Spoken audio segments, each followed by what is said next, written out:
Assalamualaikum warahmatullahi wabarakatuh. Pada sesi kedua pembahasan hukum pidana, pada pembahasan pengantar hukum Indonesia ini kita akan membahas masalah delik ya.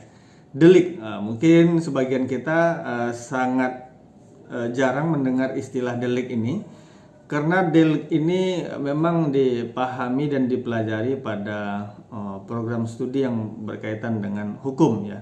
Kalau membahas tentang istilah delik, kita mengenal istilah dalam konsep hukum pidana itu misalnya nullum delictum cuna sine praevege punali ya. Tidak ada delik, tidak ada pidana tanpa peraturan lebih dahulu. Jadi kalau tidak ada aturan yang mengatur terlebih dahulu, maka tidak ada sanksi pidana di situ gitu ya. Itu istilah dasar dalam konteks pidana. Nah, kalau kita mendengar istilah delik, menurut para ahli itu berbeda-beda ya, tapi kita bisa memahaminya secara umum. Misalnya dalam Kamus Besar Bahasa Indonesia, delik itu tindak pidana ya. Delik itu apa? Delik adalah tindak pidana. Oleh Profesor Mulyanto misalnya mengatakan delik itu adalah perbuatan pidana.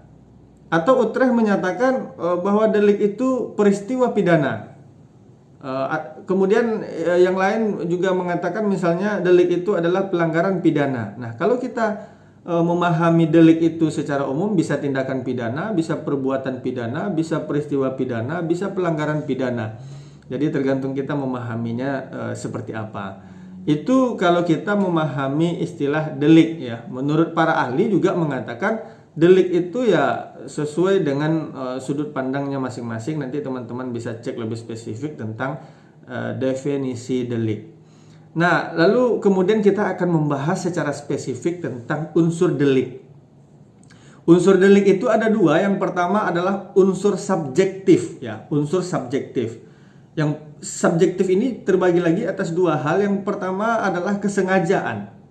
Nah, jadi dalam suatu peristiwa pidana tadi atau perbuatan pidana atau tindakan pidana, yang pertama itu unsur subjektif seseorang itu karena kesengajaan. Kesengajaan apa? Kesengajaan sebagai maksud. Makanya dalam pasal-pasal pidana itu kita mengenal barang siapa dengan sengaja, ya. Barang siapa dengan sengaja. Selalu itu yang sering muncul dalam pasal-pasal di dalam kitab undang-undang hukum pidana. Kemudian kesengajaan itu karena dia menyadarinya, lalu kemudian menyadarinya itu dengan pasti. Nah, ini misalnya kesengajaan dengan dengan maksud yang benar-benar dia ukur ya, terukur dari hulu ke hilir ya prosesnya. Kemudian ada kesengajaan dengan keinsafan ya, pemahaman dia mau betul-betul mengetahuinya. Dan ada kemungkinan bisa atau tidak melakukan tindakan itu. Bisa jadi ya kesengajaan dengan keraguan-raguan dan kesengajaan dengan ukuran pasti. Lalu kemudian unsur subjektif yang berikutnya adalah alfa atau kealpaan. Kealfaan ini bisa ditafsirkan tidak berhati-hati, misalnya dalam mengendarai kendaraan roda 4 misalnya di jalan tol dengan kecepatan tinggi, tidak berhati-hati. Ya.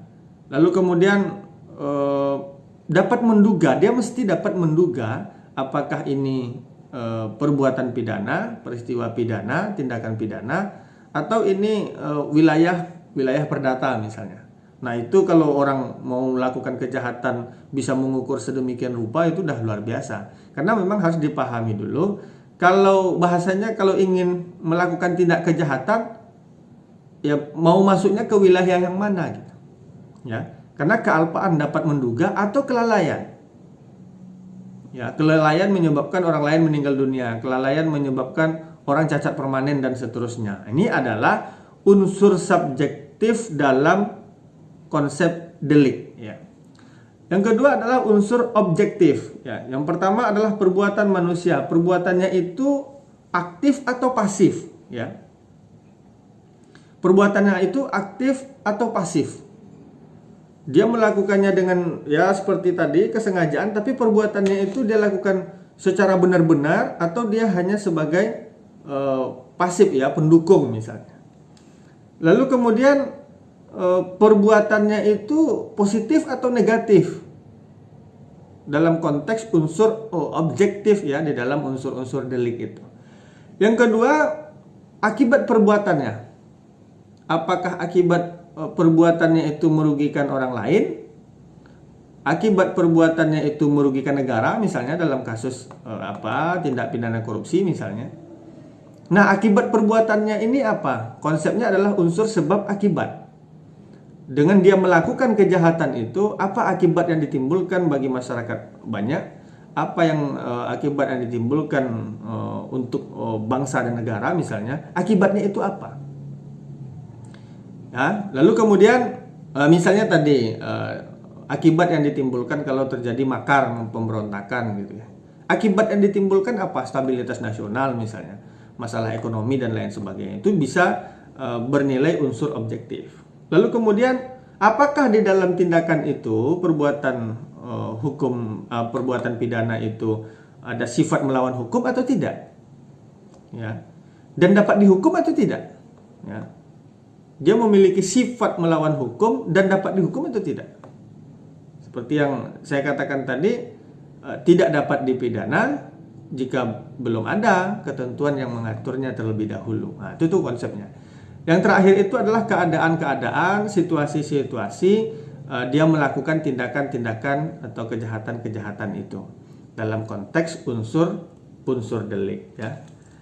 Lalu kemudian macam-macam delik itu, ya kalau dikatakan ada perbedaan antara kejahatan dengan pelanggaran. Wirjono Projodikoro mengatakan bahwa terhadap kejahatan dan pelanggaran itu adalah sesuatu hal yang berbeda, di mana kejahatan pada umumnya diancam dengan kejahatan yang lebih berat daripada pelanggaran. Nah, itu konsep dari kejahatan dan pelanggaran.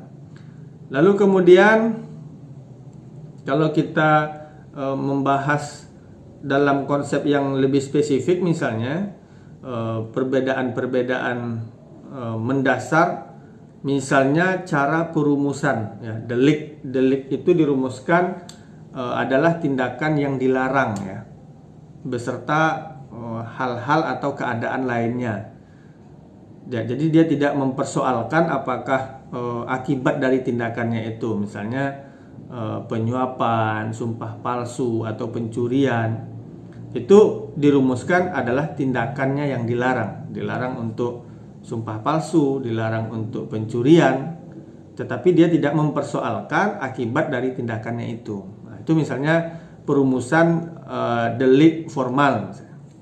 Sedangkan dalam konteks yang lain, delik material, selain dilakukannya tindakan terlarang tersebut ya, yang seperti yang disampaikan tadi, masih harus ada akibat yang timbul karena tindakan itu ya, baru dapat dikatakan telah terjadi tindakan pidana ya, pidana. Jadi dipastikan dulu misalnya pasal delik material itu pasal 338 pembunuhan ya, jelas ya menimbulkan akibat ya, yang timbul pembunuhan ya, meninggal dunia dan seterusnya. Kemudian cara melakukan tindak pidana, kalau kita lihat misalnya tindakan aktif seperti yang saya sampaikan tadi yang dilarang oleh undang-undang, misalnya dilarang membunuh. Nah, ini kan membunuh ini kan tindakan aktif ini. Dilarang mencuri. Mencuri itu adalah tindakan yang aktif. Kemudian ada lagi poinnya delik dalam tindakan pasif ya. Misalnya yang harus dilakukan jika tidak melakukan diancam dengan pidana. Contohnya keharusan jadi saksi misalnya ya, atau wajib melaporkan kejahatan dan lain sebagainya. Itu tindakan pasif. Lalu kemudian delik campuran ya. Cara melakukan tindak pidana itu delik campuran. Sebuah tindakan yang mencampurkan delik komisi dan delik omisi tadi itu. Misalnya membiarkan seseorang yang wajib kemudian dipeliharanya yang berakibat matinya orang itu. Atau seseorang penjaga palang pintu kereta api yang tidak menutup pintu palang kereta api ketika kereta api lewat sehingga mengakibatkan kecelakaan kereta api dan mati orangnya. Jadi gabungan antara tindakan aktif dan tindakan pasif sebagaimana yang saya maksudkan di awal tadi. Itu cara melakukan tindak pidana ya. Kemudian adanya tindakan pengulangan atau lanjutan. Misalnya delik mandiri, jika tindakan yang dilakukan itu hanya satu kali, misalnya mencuri sepeda atau menganiaya orang lain, itu tindakan mandiri. Ada juga tindakan berlanjut jika tindakan yang sama berulang dilakukan dan merupakan atau dapat dianggap sebagai kelanjutan tindakan semula. Ini contohnya misalnya ayah yang setiap hari memukul anaknya. Kemudian misalnya dalam hal yang lain sopir yang setiap malam mengemudikan mobil tanpa lampu misalnya. Nah, misalnya itu adalah bagian dari gabungan tindak pidana. Mungkin itu yang dapat saya sampaikan berkaitan dengan delik, dan sebenarnya masih banyak yang lebih spesifik lagi. Pembahasannya nanti akan saya bahas di sesi ketiga, masih lanjutan dari delik. Saya kira itu, terima kasih. Assalamualaikum warahmatullahi wabarakatuh.